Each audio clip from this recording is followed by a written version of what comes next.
Terima kasih pemirsa, Anda masih bersama kami di Top News. Saatnya kami hadirkan sejumlah informasi utama dalam Top Topik.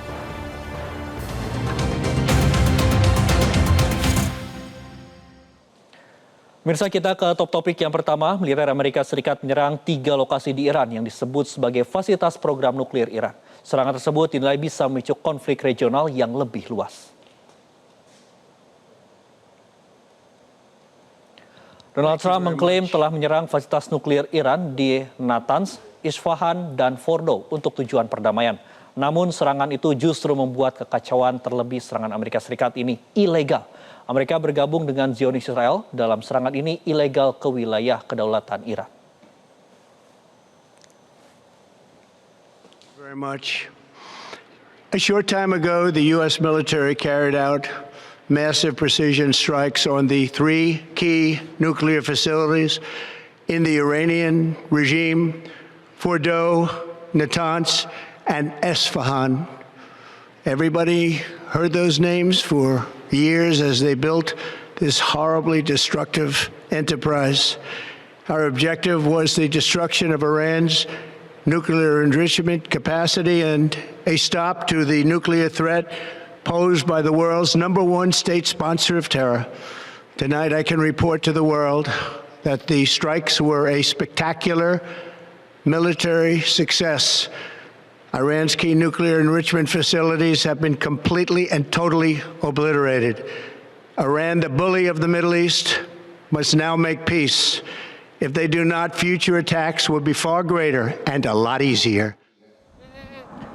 Pemerintah Iran menyatakan telah mengosongkan ketiga fasilitas nuklir yang diserang oleh Amerika pada beberapa bulan sebelumnya, sehingga tidak menimbulkan dampak radiasi. Iran tidak hanya mengosongkan material di fasilitas nuklir itu, tetapi juga mengosongkan orang-orang di lokasi.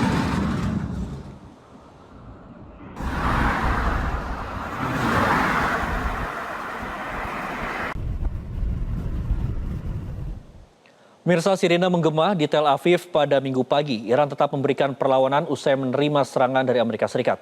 Berikut informasinya.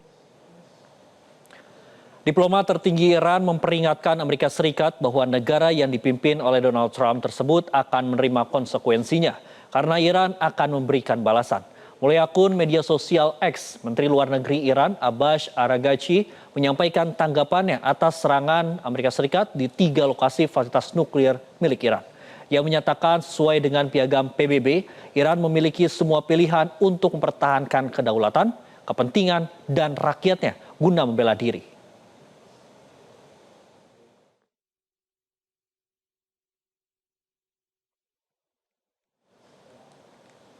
Mirsa, kita ke topik yang kedua.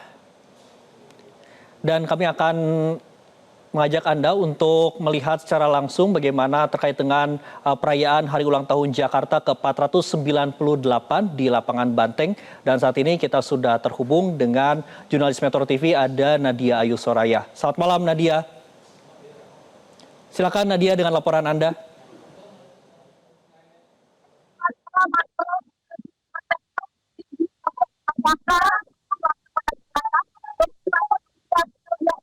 Kalau lihat dari sebelah kanan saya sangat ramai dan ribuan masyarakat yang sudah memadati lapangan Banteng sejak siang hari. Tidak hanya dari warga Kota Jakarta, tapi juga warga luar Jakarta.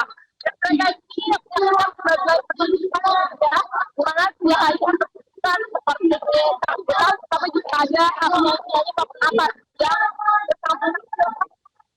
ataupun lagu-lagu tidak mereka begitu. Dari petunjuk komputer sendiri, tadi sangat beragam, dari ada rebana, ada juga tadi palang pintu, ada juga ondel-ondel, ada juga berbagai penjualan ataupun patungan yang disampaikan oleh masing-masing dari pemain begitu. Dan untuk tadi juga ada sambutan dari Gubernur Jakarta Pramono Anung yang menyampaikan terkait bahwa momentum dari perayaan puncak Hari Ulang Tahun Kota Jakarta ke-498 ini juga diharapkan menjadi semangat warga Jakarta adalah mendukung Jakarta untuk menuju sebagai kota global dan juga berbudaya.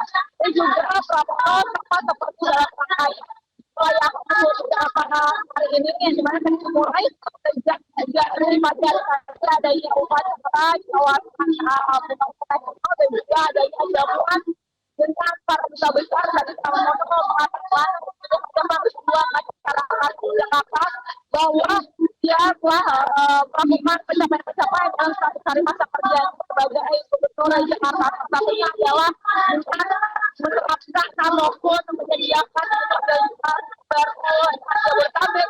Ada juga berbagai penanganan banjir. Salah satunya adalah solusi yang disampaikan dengan membersihkan kali umum dan juga sejumlah bangsa ini yang berada di kawasan Jakarta atau harus melewati aliran dari Jakarta. Itu pun juga tadi disampaikan terkait dengan bagaimana ada sejumlah seperti budget ataupun budget itu sehingga sangat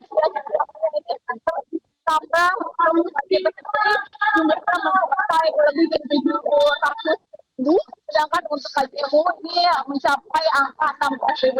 Tentunya hal inilah yang menjadi harapan dari keluarga Jakarta ke depannya untuk kemajuan Jakarta ini juga harapan disampaikan dari para pemain dan juga para pemain lainnya untuk diharapkan hanya dari sisi yang lain tetapi juga kota Jakarta yang terus semakin maju berjalan dengan gaya manusianya seperti juga yang harapan tetap terus berkembang dan semakin baik ke depannya. Sementara itu, Anggota dari lapangan dan TNI Jakarta Pusat. Baik, terima kasih Nadia Ayu Soraya melaporkan langsung terkait dengan perayaan Hari Ulang Tahun Jakarta ke-498 di Lapangan Banteng. Terima kasih Nadia, selamat kembali bertugas. Jelajahi cara baru mendapatkan informasi. Download Metro TV Extend sekarang.